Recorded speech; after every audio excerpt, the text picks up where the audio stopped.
lined up. We'll begin calling on them. I'd like to allow you to make any opening remark if you'd like before we take the first question. Yeah, well, it's obviously a tremendous opportunity. We're excited to be playing in the national championship football game. Proud of our football team, the work we've put in.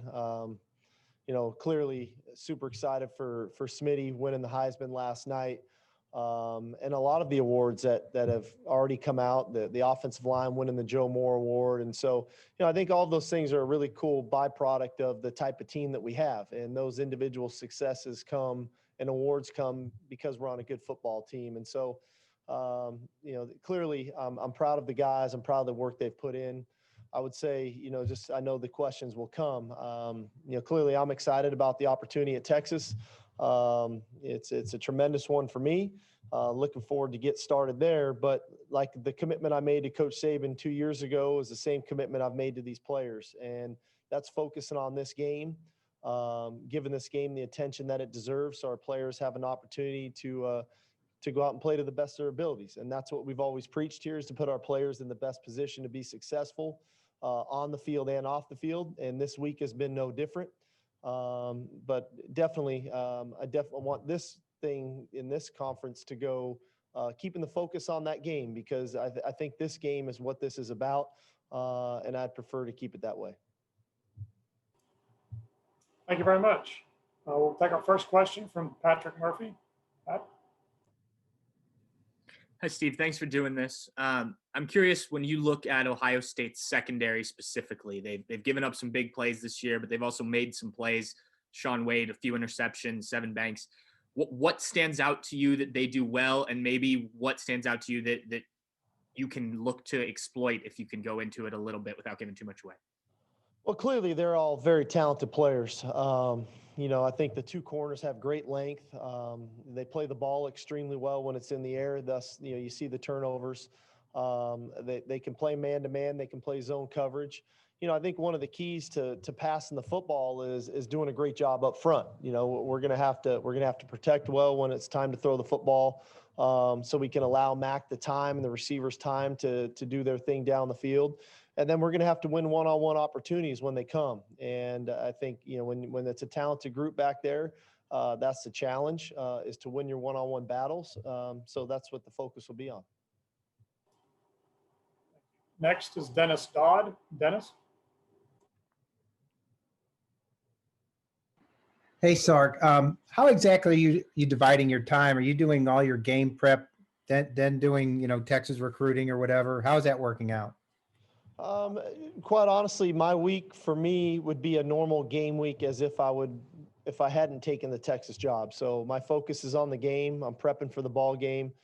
Any of the spare time that I do have, that's getting my attention for the job at Texas, whether that's staffing or recruiting, things of that nature. But I would say my week has been as normal as it could be and has been of game planning and prepping for the ball game.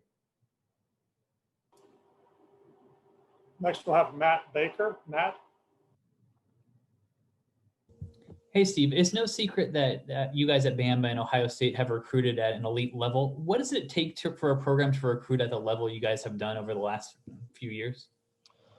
Well, I think, it starts with the evaluation process. Coach Saban is tremendous at it. We're diligent at the evaluation process. I think that's first and foremost, identifying the players that fit your program and the things that you're looking for, the characteristics you're looking for, whether that's physically or off the field, whatever those may be.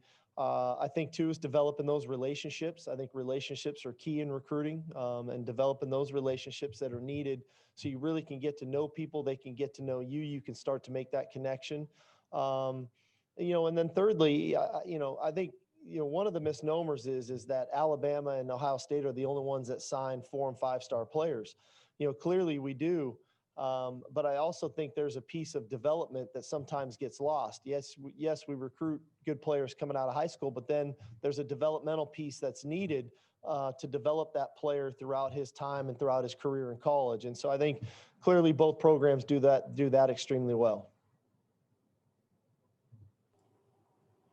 Next, we'll hear from Alan Blinder. Alan.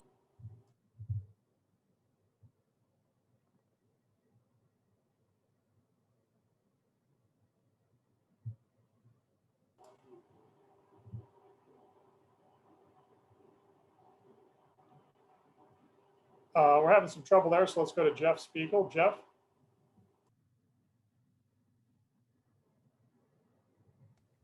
Hi, Steve. Thanks for doing this. Nick Saban has developed an environment there that's very favorable for coaches, I guess, who are, rebuilding their coaching careers. What makes that work so well? I mean, I think it's a two-way street. I mean, clearly, Coach Saban offers guys like myself an opportunity to come into his program, learn, develop as coaches. Um, you know, but I think it's a two-way street in that I think when you come in like a guy like myself, I think you need to come in understanding what your role is. I think you need to come in, you know, I don't want to call it necessarily humble, but I do think there is a piece of humility that has to come into this. This is the greatest college football coach, of all time, and recognize the space that you're in, regardless of the fact if you had been a head coach for 7 years, and there's been a variety of us who have come and gone through here. But he's a tremendous mentor, and if you allow yourself to be mentored, I think you gain even more out of this experience. And that's all I tried to do in my time here, whether it was my year here in 2016 as an analyst or this past 2 seasons as the offensive coordinator, is one, coach the kids and do the best job I could do coaching the kids, but 2, really try to be a sponge with him and why he goes about what he does, some of the decisions he makes. So that if you ever get the opportunity like I'm getting now, that hopefully you could take some of these things with you to be a better coach down the road. Next, Brian Davis. Brian? Hey, Steve, appreciate you doing this as well.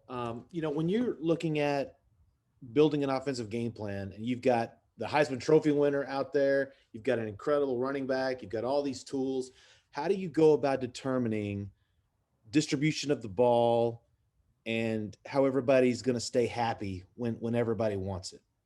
Well, I will say this. I think we've got a very, selfless team on offense. I think our players really understand our scheme and what we try to do. And I think they also understand defenses very well. We've got a very high football IQ on offense, and they recognize when the run game looks good. They recognize when the pass game should look good. They recognize the one-on-one opportunities that maybe we can create for a Najee or a Smitty or a Mechie or a Waddle for that matter. So they recognize when it's a good matchup for the offensive line inside. And so when those plays come in game, there's not much, I don't want to call it complaining, but, I know some people deal with that. Our kids really understand why we are doing what we're doing. And I think that's a tribute to all the coaches on the offensive staff of really conveying the game plan to our players so that they understand what we're trying to do. And excuse me, if the defense does A, we're going to go do B. And if the defense does B, we're going to go do C. And I think when you can get a team that is mature like ours on offense right now, that can think at that level and understand a game plan at that level, you really don't deal with, you feel like you have to get somebody the ball. It happens organically. It happens naturally in our system. And then ultimately the results are what they are. And we've obviously had a tremendous year offensively. Like I said, I'm very proud of our kids. To have 3 guys in the finalists of the 5 at the Heisman with Najee, Mack, and Smitty, the offensive line getting recognized, all those types of things, I think are a direct result of who they are on a daily basis and the maturity that they have. Next, we'll hear from Steve Hummer. Steve? Well, that was kind of going to be my question, but I'll follow it up in a way that I was just wondering about how do you describe the experience of working with an offense like this, where if everyone's healthy, you can conceivably have 4 guys who are Heisman quality players. How unique has that experience been for you? And how rare do you think it might be to have that even in the future, that you'll have that kind of talent? I don't know. I've been fortunate enough in my career to be around some pretty good players. And you can go all the way back to the USC days, when we had, Reggie Bush, Lendell White, Matt Leinart, a great offensive line, to all the way till now. Even a year ago when we had Tua and Judy and Ruggs and those guys on this offense, and Jedrick Wills. So I've been very fortunate. I've been really blessed that throughout my career, I've been around really good players. Like I said, I think the one thing that this group is very unique at is I think they play with one another. They play for one another. They celebrate one another with the successes that they have because they recognize that is team success. And I know Coach Saban has said this time and time again, that the maturity on this team is really high. And through a year when all of us, coaches, players, different teams, professional sports, college sports, have dealt with a lot with the pandemic, our leadership on our team has been tremendous, and they've remained focused. They've remained detailed in their approach.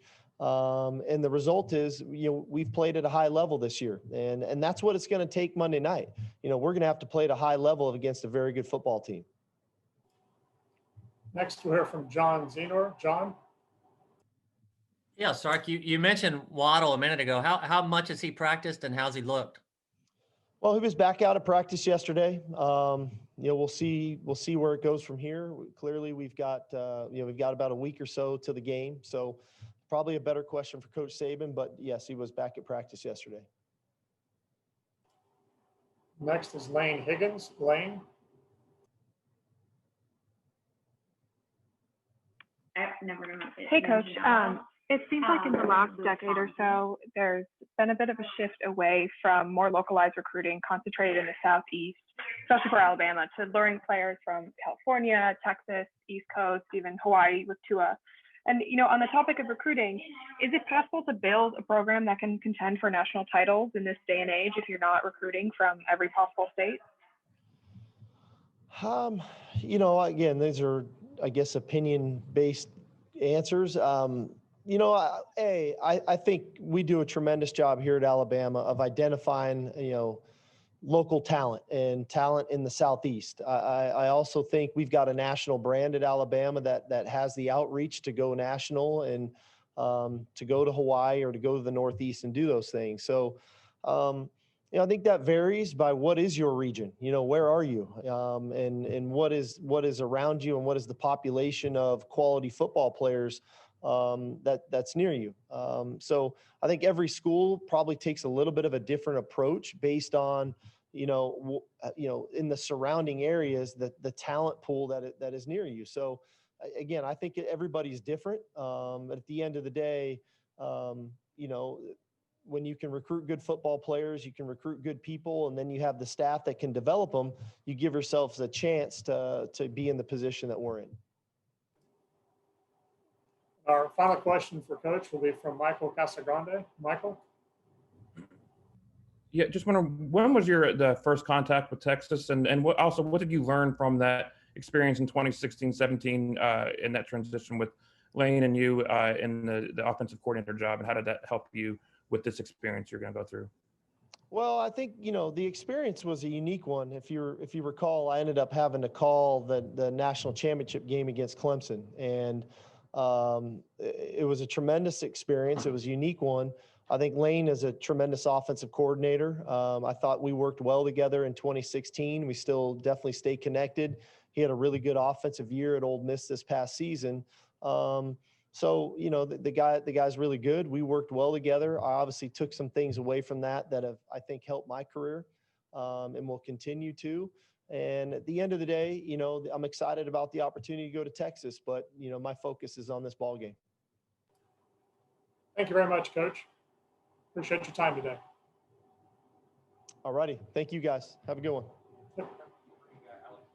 Next.